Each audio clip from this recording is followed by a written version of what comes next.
Hello दोस्तों, नमस्ते प्रणाम। हम किरण शर्मा, हम मंजू शर्मा अपना चैनल पर स्वागत करै छी। नमस्ते प्रणाम सब दीदी भाईजी के प्रणाम। जते दाई माय दीदी भाईजी सुनबी, जते गोटन सुनबी, सब गोटन के प्रणाम करै छी। अब बहुत प्यारा सा गीत गावे जा रहल छी, हम सब जरूर सुनबे, जरूर कमेंट करबे। हम दोनों देवानी जेठानी चुटकुला गीत गावे जाइ छी, यहाँ सब जरूर सुनब, कमेंट करके जरूर बताए। बहुत प्यारा सा गीत है और ननद भाभी के ऊपर गीत है, यहाँ सब जरूर सुनब। में हुनकर भैयो रहे छथिन ननद के, एहन कोनो बात नहीं है, भैया नहीं छथिन, भैयो छथिन। अहाँ सब पूरा गीत के लास्ट तक सुनब और कमेंट प्यारा प्यारा करब और शेयर ज्यादा से ज्यादा शेयर कर दो। बहुत सुंदर गीत है, बहुत प्यारा सा गीत है, अहाँ सब जरूर सुनबे और जरूर कमेंट करबे।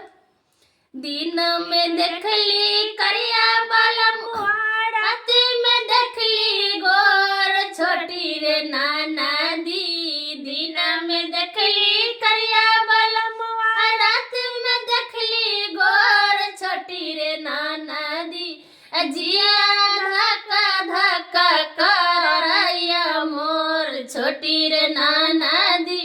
जिया धक्का धक्का करैया मोर छोटी रे नाना दी। एक मन होइया तोहर भैया, दोसर मन चोर छोटी रे नाना दी। एक मन होइया तोहर भैया, दोसर मन चोर छोटी रे नाना दी। जिया धक्का धक्का करैया मोर छोटी रे नाना दी। जिया धक्का धक्का करैया मोर छोटी रे नाना दी। उठन नदिया दिया नजरा बकर नाई जात छोटी रे नाना दी।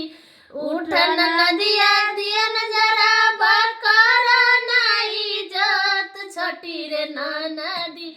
ईता कौन हवा चोर छोटी रे नाना दी। ईता कौन हवा चोर छोटी रे नाना दी। ईता कौन हवा चोर छोटी रे नाना दी। जियरा धक्का धक्का करैया मोर छोटी रे नाना दी। जियरा धक्का धक्का करैया मोर छोटी रे नाना दी। दिन में देखली करिया बलमुआ, रात में देखली गोर छोटी रे नाना दी। दिन में देखली करिया बलमुआ, रात में देखली गोर छोटी रे नाना दी। छोटी रे नाना दी। जियरा धक्का धक्का करै मोर छोटी रे नाना दी। जियरा धक्का धक्का करैया मोर छोटी रे नाना दी।